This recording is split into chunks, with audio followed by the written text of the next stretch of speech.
Selamat ke kita nak simpan emas dekat akaun Get Public Gold ni? Ada orang tanya saya, selamat ke kita nak simpan geran emas dalam akaun Get Public Gold?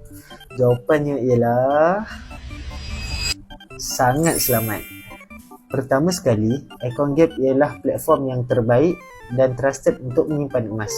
Kata guru emas saya, emas yang terbaik ialah emas fizikal, iaitu emas yang kita boleh pegang dengan sendiri.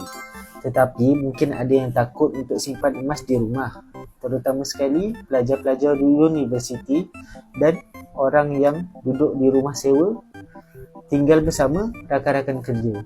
Mesti risau nak simpan emas sendiri kan?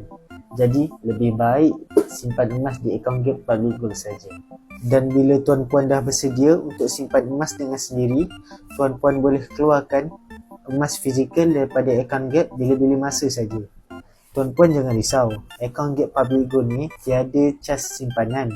Jadi, tuan-puan simpanlah berkilo-kilo sekalipun, masih boleh dan tidak akan berkurang walaupun 1 gram. Macam mana? Menarik kan akaun emas Get Public Gold ni?